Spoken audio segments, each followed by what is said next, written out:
भारत के इतिहास में सबसे भ्रष्ट प्रधानमंत्री अगर कोई हुआ है, सबसे भ्रष्ट प्रधानमंत्री अगर कोई हुआ है, नरेंद्र मोदी मुर्दाबाद, नरेंद्र मोदी मुर्दाबाद। लोकतंत्र की धज्जियां खुलेआम उड़ाई जा रही है। एक और इलेक्शन कमीशन ने पूरे देश में आचार संहिता को लागू किया हुआ है, तो वहीं दूसरी ओर सरकारी एजेंसियां लगातार विपक्षी नेताओं को जेल में ठूसने का काम कर रही है, जिसका ताजा उदाहरण अरविंद केजरीवाल है, जिनकी गिरफ्तारी के बाद सियासी भूकंप आ गया है। तमाम विपक्षी दलों से लेकर दिग्गज पत्रकारों ने मोदी सरकार की एजेंसियों के खिलाफ है वो सवाल उठाए हैं, जिसने चुनाव से पहले बीजेपी की हालत खस्ता करके रख दी है, जिसके बारे में सत्यपाल मलिक ने, आपको बता दें, पहले ही कहा था। यानी कि सत्यपाल मलिक ने पहले ही 10 महीने पहले ही ये बातें बोल दी थी और बीजेपी की कलई खोलते हुए बताया था कि केजरीवाल को चुनाव से पहले सरकारी एजेंसी गिरफ्तार कर लेगी। वो बिल्कुल सच साबित हुआ है, जिसके बारे में आगे बताएंगे। लेकिन उससे पहले केजरीवाल को क्यों गिरफ्तार किया गया है वो पहले जान लेते हैं। रिपोर्ट्स की माने तो दिल्ली हाई कोर्ट की ओर से सीएम अरविंद केजरीवाल की गिरफ्तारी पर रोक लगाने की याचिका खारिज होने के बाद देर शाम उन्हें ईडी ने गिरफ्तार कर लिया। उनके आवास पर देर शाम ईडी की टीम पहुंची थी। ईडी की टीम सीएम केजरीवाल के आवास पर सर्च वारंट लेकर पहुंची थी। ईडी सूत्रों के मुताबिक टीम ने उनके बंगले की तलाशी भी ली और इस मामले में आप सांसद संजय सिंह और दिल्ली के पूर्व उप मुख्यमंत्री मनीष सिसोदिया पहले ही जेल में है। ऐसे में अब सीएम केजरीवाल की मुश्किलें बढ़ सकती है। हालांकि अब इस मामले में आप ने सुप्रीम कोर्ट का रुख किया है, यानी कि आम आदमी पार्टी ने सुप्रीम कोर्ट का रुख किया है।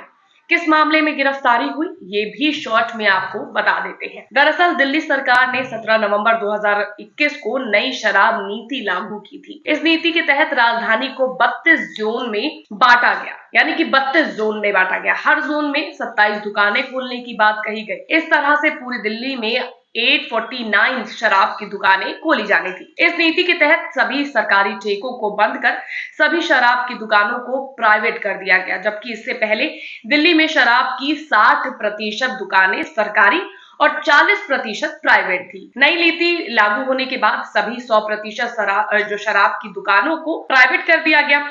दिल्ली सरकार ने इसके पीछे तर्क दिया है कि इससे 3500 करोड़ रुपए का फायदा होगा। यही नहीं, दिल्ली सरकार ने शराब की दुकान के लाइसेंस की फीस भी कई गुना बढ़ा दी थी। इसके तहत जिस L1 लाइसेंस को हासिल करने के लिए पहले 25 लाख रुपए देने होते थे, नई नीति लागू होने के बाद उसके लिए ठेकेदारों को 5 करोड़ रुपए चुकाने पड़े। इसी तरह अन्य कैटेगरी के लाइसेंस की फीस भी जरूरत से ज्यादा बढ़ा दी गई। सरकार पर आरोप लगा कि सरकार की नई नीति से राजस्व में भारी कमी हुई है। पहले जहां 750 ml की एक शराब की बोतल 530 रुपए में मिलती थी, उस बोतल पर रिटेल कारोबारी को 33.35 रुपए का मुनाफा होता था, जबकि 223.89 रुपए उत्पाद कर और 106 रुपए वैट के रूप में सरकार को मिलता था। इस हिसाब से सरकार को हर एक बोतल पर 329.89 रुपए का फायदा होता था। इसी मामले में पहले सिसोदिया को गिरफ्तार किया गया,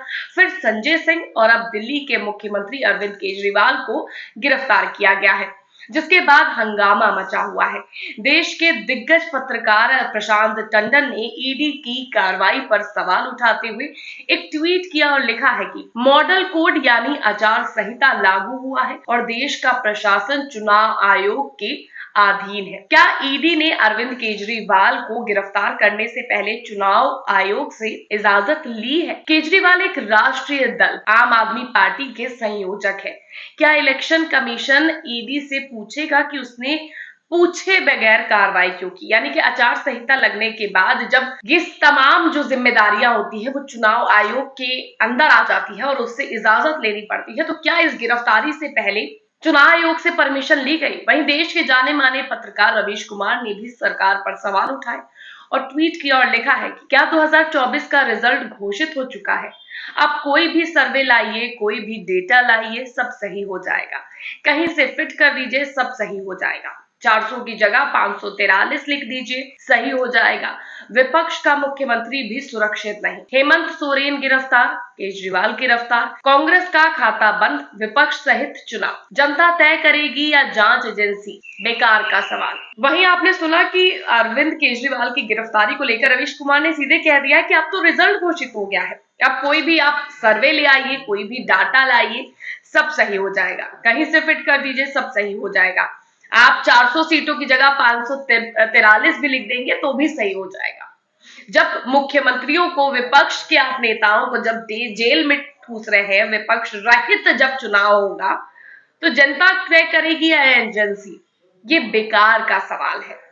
हालांकि सतपाल मलिक ने एक इंटरव्यू में ये पहले ही बता दिया था कि चुनाव से पहले अरविंद केजरीवाल को गिरफ्तार कर लिया जाएगा, जिस बारे में उन्होंने खुद ट्वीट कर जानकारी देते हुए एक पोस्ट किया। मैंने आज से लगभग 10 महीने पहले डॉक्टर सर्वप्रिया को दिए एक इंटरव्यू में बता दिया था कि मोदी सरकार है अरविंद केजरीवाल को चुनाव से पहले गिरफ्तार करेगी। गद्दी पर बैठा तानाशाह डरपोक आदमी है जो देश की सरकारी एजेंसियों का गलत इस्तेमाल कर रहा है। आज दिल्ली के मुख्यमंत्री अरविंद केजरीवाल की गिरफ्तारी हुई है। जो अरविंद केजरीवाल की गिरफ्तारी करके मोदी सरकार ने अपने ताबूत में आखिरी कील ठोक ली है। यानी कि अब आप सोच रहे हैं कि सतपाल मलिक ने जो 10 महीने पहले, माफ कीजिएगा, जो बात कही थी, जो बयान दिया था, वो कैसे सार्थक साबित हुआ है, वो कैसे जमीनी स्तर पर दिखाई दे रहा है। और ये सतपाल मलिक ने खुद इस बात को याद भी दिलाया है कि देख लीजिए कि किस तरह से गद्दी पर बैठे ये तानाशाह सरकारी एजेंसियों का दुरुपयोग कर रहे हैं। हालांकि अरविंद केजरीवाल को देश के तमाम विपक्षी दलों का साथ मिला है। प्रियंका गांधी, अखिलेश यादव, राहुल गांधी, तेजस्वी यादव ने केजरीवाल के लिए आवाज उठाई है। प्रियंका ने ट्वीट करते हुए लिखा है कि चुनाव के चलते दिल्ली के मुख्यमंत्री अरविंद केजरीवाल को इस तरह टारगेट करना एकदम गलत और असंवैधानिक है। राजनीति का स्तर इस तरह से गिराना न प्रधानमंत्री जी को शोभा देता है, न उनकी सरकार को। अपने आलोचकों से चुनावी रणभूमि में उतरकर लड़िए, उनका डटकर मुकाबला करिए, उनकी नीतियों और कार्यशैली पर बेशक हमला करिए, यही लोकतंत्र होता है। मगर इस तरह देश की सारी संस्थाओं की ताकत का अपने राजनीतिक मकसद को पूरा करने के लिए इस्तेमाल करना, दबाव डालकर उन्हें कमजोर करना लोकतंत्र के हर उसूल के खिलाफ है। देश के विपक्ष की सबसे बड़ी पार्टी कांग्रेस के बैंक खाते फ्रीज कर दिए गए हैं। तमाम राजनीतिक दलों और उनके नेताओं पर ईडी, सीबीआई, आईटी का दिन रात दबाव है। एक मुख्यमंत्री जेल में डलवा दिए गए हैं, अब दूसरे मुख्यमंत्री को भी जेल ले जाने की तैयारी हो रही है। ऐसा शर्मनाक दृश्य भारत के स्वतंत्र इतिहास में पहली बार देखने को मिल रहा है। यानी कि वो सीधे तौर पर कह रहे हैं कि आप अपनी सरकारी एजेंसियों की ताकत दिखा के जो ये हालात उत्पन्न कर रहे हैं, क्या ये सही है? वहीं अखिलेश यादव ने इस कदम को जन क्रांति पैदा करने का बताया है। बीजेपी राज में जिस तरह से विपक्ष कोई लाभबंदी कह लीजिए, विपक्ष को ताले में रखा जा रहा है, इस वीडियो को देखकर आप भी समझ सकते हैं। इस पर आपकी क्या राय है, कमेंट करके जरूर बताइएगा। वीडियो को लाइक और शेयर करना और चैनल को सब्सक्राइब करना मत भूलिएगा।